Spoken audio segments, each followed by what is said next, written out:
Assalamualaikum warahmatullahi wabarakatuh, teman-teman sekalian, sahabat Dima yang tercinta. Selamat bergabung kembali di channel Belajar Bersama Dima. Kita akan melanjutkan pembahasan kita masih seputar KDRT.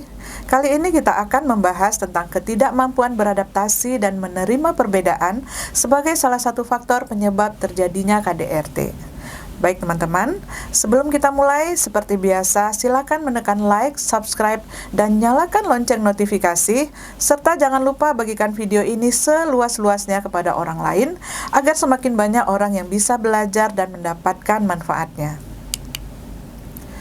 Teman-teman sekalian, manusia adalah makhluk sosial yang selalu membutuhkan kehadiran orang lain dalam hidupnya. Oleh karena itu, sebagai manusia kita selalu ingin membangun hubungan dengan orang lain, entah itu hubungan persaudaraan, persahabatan, percintaan, perkawinan, dan lain-lain. Namun, seperti yang sudah pernah kita bahas pada video sebelumnya, secara alamiah setiap manusia juga memiliki yang namanya ego, yaitu keinginan untuk mengutamakan diri sendiri dan mementingkan diri sendiri. Dua orang manusia yang ingin membangun hubungan satu sama lain, meskipun keduanya memiliki ego, maka ketika keduanya ingin membangun sebuah hubungan, pasti ada proses untuk menurunkan egonya masing-masing, sehingga kemudian mampu menyesuaikan diri dan menerima keberadaan pihak lain yang kemungkinan memiliki perbedaan dengan dirinya. Jadi sebenarnya tidak ada manusia yang benar-benar saling cocok satu sama lain, meskipun mereka adalah saudara sekandung yang memiliki orang tua yang sama dan tinggal dalam keluarga yang sama dengan pola pengasuhan yang sama pula. Belum tentu bisa saling cocok dan akur.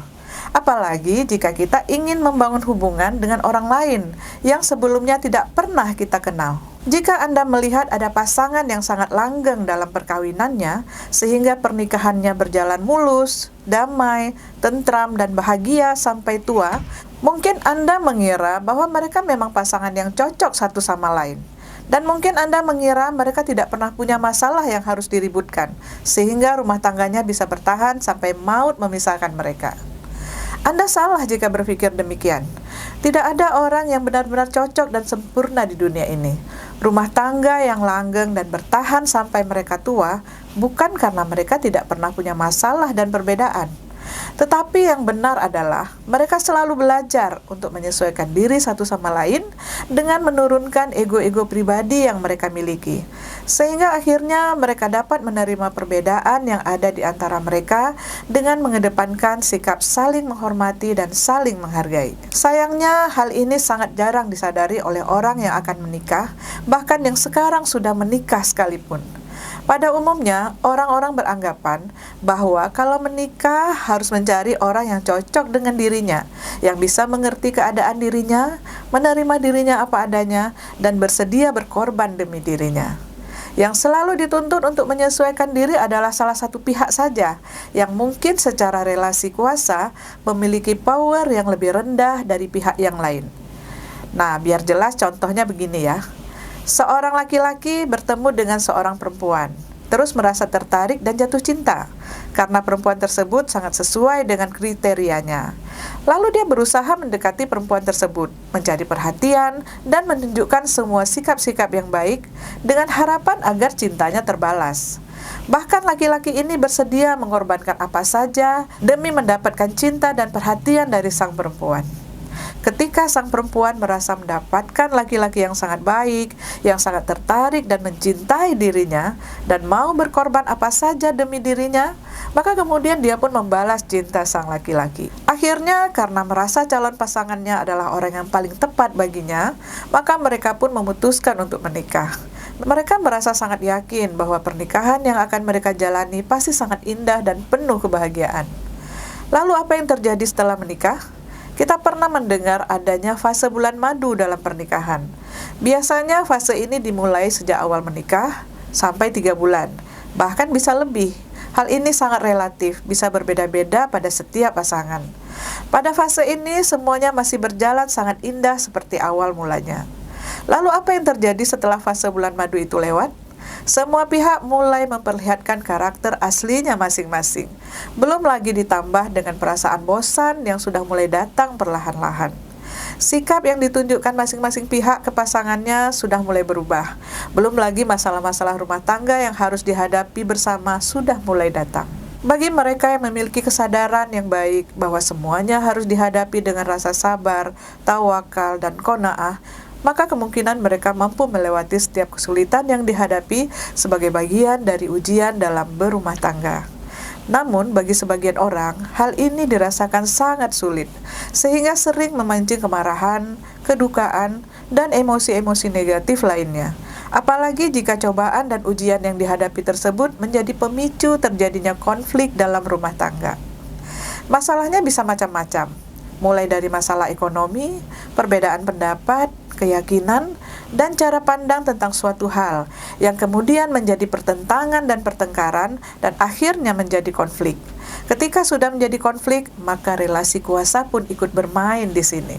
Pihak yang merasa lebih berkuasa dari pihak yang lainnya dapat melakukan kekerasan yang kemudian kita kenal dengan istilah KDRT. Oleh karena itulah teman-teman, sebaiknya pasangan yang ingin menikah jangan terlalu naif menganggap bahwa menjalani pernikahan adalah hal yang mudah dan simpel. Cukup modal cinta saja dan perasaan saling suka dianggap sudah cukup sebagai modal untuk menjalani sebuah rumah tangga. Pernikahan adalah sebuah proses belajar yang sangat panjang dan tanpa henti. Mulai dari awal pernikahan sampai seterusnya, hendaknya sebuah pasangan menyadari bahwa mereka pasti memiliki banyak perbedaan. Lalu sepakat untuk saling belajar, menyesuaikan diri, saling menghormati dan menghargai perbedaan-perbedaan yang ada, dan kemudian akan saling menerapkan nilai-nilai berperilaku yang baik dalam pernikahan tersebut. Pasangan yang menikah harus benar-benar menyadari bahwa mereka adalah orang-orang yang berbeda, di mana masing-masing pihak adalah pribadi yang sangat unik dan berbeda. Keduanya berasal dari tempat yang berbeda, orang tua yang berbeda, mendapatkan cara pengasuhan yang berbeda, keluarga yang berbeda, kebiasaan-kebiasaan dan budaya yang berbeda, pokoknya semua berbeda. Maka akhirnya karakter dan keyakinan terhadap nilai-nilai kehidupannya pun pasti berbeda. Lalu tiba-tiba keduanya terikat dalam ikatan perkawinan, di mana keduanya akan tinggal dan hidup bersama, menjalani hari-hari bersama, berbagi suka dan duka bersama, menghadapi masalah rumah tangga, memiliki keturunan, dan seterusnya.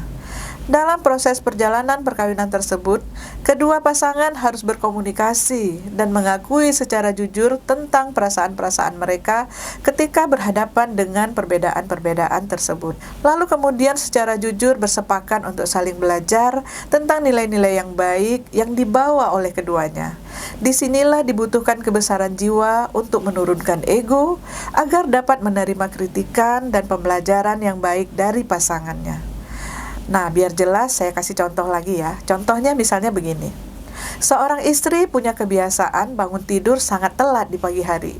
Lalu sang suami dengan cara yang lembut dan penuh kasih sayang mengajak istrinya untuk merubah kebiasaan tersebut. Sang istri juga harus secara jujur mengakui bahwa hal itu adalah kebiasaan yang buruk, sehingga dia pun bersedia untuk merubahnya. Dalam proses perubahan tersebut, sang suami setiap hari membangunkan istrinya pelan-pelan sebagai upaya latihan, sehingga akhirnya menjadi kebiasaan baru yang baik bagi istrinya setelah mampu melewati proses latihan tersebut. Demikian juga sebaliknya, misalnya suami punya kebiasaan buruk, seperti merokok. Sang istri dengan cara yang lembut dan penuh kasih sayang mengajak agar suaminya berubah setelah menjelaskan tentang keburukan dari merokok. Caranya juga pelan-pelan. Jika di awal rokok yang dihabiskan oleh suami adalah 1 bungkus per hari, maka dikurangi pelan-pelan menjadi setengah bungkus, lalu 1/4 bungkus, lalu 1 batang per hari, lalu kemudian 1 batang per minggu, sampai akhirnya sang suami berhasil meninggalkan kebiasaan buruk tersebut. Di sini kata kuncinya adalah berubah pelan-pelan, tidak ada pemaksaan yang sangat saklek. Dengan demikian, masing-masing pihak merasa dihargai dan dimengerti bahwa dia butuh waktu dan perjuangan untuk berubah, dan dia butuh dukungan dari pasangannya dalam melakukan perjuangan tersebut. Kalau yang sering terjadi tidak demikian, teman-teman.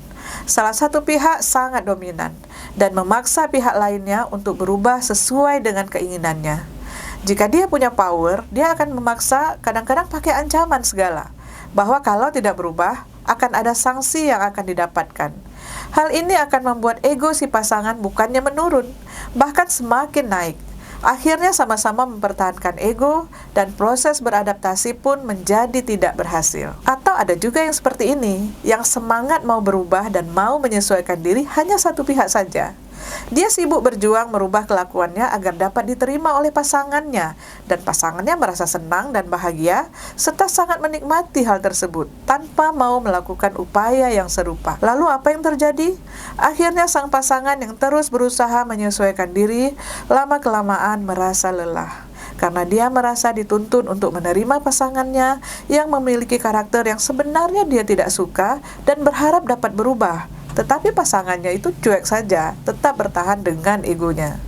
Kelelahan inilah yang kadang-kadang akhirnya dapat menimbulkan tekanan secara psikologis.